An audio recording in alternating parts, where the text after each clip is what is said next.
So since this is fabric they use for sails on sailing ships, just a good canvas, I thought, you know what, I'm going to learn about sails.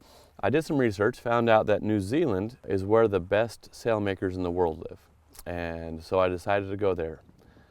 Found a guy named Tony. And Tony's been making sails since all his life, pretty much. And then his father before him. And then that's all sewn in and goes to the corner with nice little hand stitchings around the corners.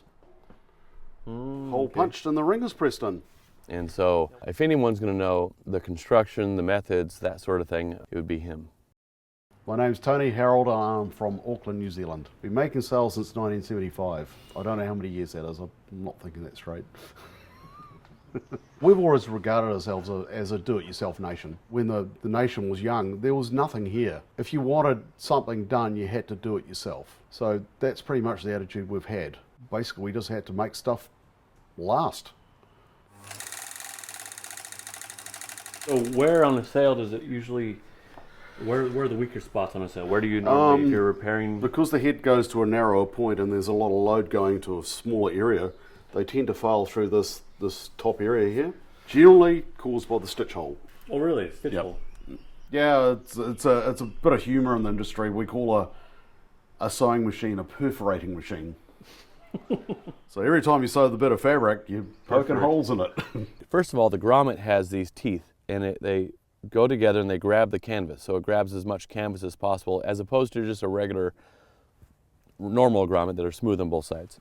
Then, in the sail, they put a strip of canvas through the grommet here, or the eyelet, and they put maybe 2 or 3 pieces of canvas through this, and they sew the canvas onto the strips of canvas onto the regular canvas. And what it does is it distributes the pull. So it's no longer just on this, all of that energy propelling the entire ship going to just a few grommets. It's going and it's distributing out through the canvas. So if you close that up, then you've got all these perforations that are really close together. And that is just like tear on the dotted line. Whereas, see, these ones are getting out to 10 mil apart. So the perforations are getting further apart, so that's a good thing. So this construction was inspired by the Sailmakers of New Zealand. And, you know, it's a centuries-old technique that is done because your life depends on having good, solid, sturdy construction.